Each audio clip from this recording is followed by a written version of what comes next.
Senior सहाफ़ी, तजिया निगार और प्रोग्राम फैसला के मेज़बान आफ्ताब मुगैरी ने भारतीय न्यूज़ चैनल न्यूज़ इंडिया पर बराह रास्त गुफ्तगू के दौरान पाकिस्तान का दो टोक मौक़िफ़ पेश करते हुए दहशतगर्दी के खिलाफ सख्त पैगाम दिया।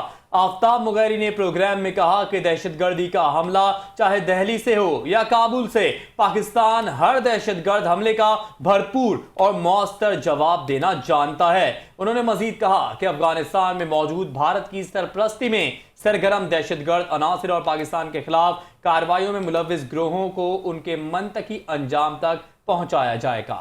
उनको फंडिंग कैसे होती थी, दिल्ली से कौन कौन रास्ते में था, और दिल्ली जिस तरह से फंडिंग कर रहा था, वहां पे रॉ फंडेड कर रहा था, तो वो तो अब आया हो गया कि ये रॉ फंडेड पे प्रॉक्सी, क्योंकि आप तो लड़ नहीं सकते, खुद बुज़दिल है, आप तो जंग कर नहीं सकते, तो फिर आप अफगानियों को इस्तेमाल करते। अफगानी वो हैं जो किराए के कातिल हैं, जो कि आज हमें डस रहे हैं। आने वाले वक्त में थोड़ा सा आप इनको जगह तो देना, दिल्ली में, बंबई में, कश्मीर में, किसी जगह पे भी, फिर लग पता जाएगा कि ये अफगानी करते क्या हैं आपके साथ। तो हमने उनको जहन्नुम वासल किया है, और रॉ फंडेड जो भी दहशतगर्दी होगी उसको हम नहीं छोड़ेंगे, यकीनी तौर पर मारेंगे।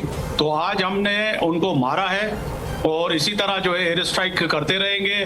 पाकिस्तान का, पाकिस्तानी कौम का, थोड़ी देर भाई पहले बात कर रहे थे सिंधियों की, बलोचों की, सिंधी, बलोच, पख्तून, कश्मीरी, हजारेवाल, गिलगिती, पंजाबी, सब एक पेज पे हैं। और सिपाहीसालार सईद आसिम मुनीर समेत जो है वज़ीर आज़म पाकिस्तान और पाकिस्तान की अफवाज यकीनी तौर पर अपना दिफा करने का हक जानती है, और वो हक रखते हैं कि अगरचे कोई भी मैली आंख, चाहे वो दिल्ली से उठे, काबुल से उठे, वो हम आंख निकाल देंगे।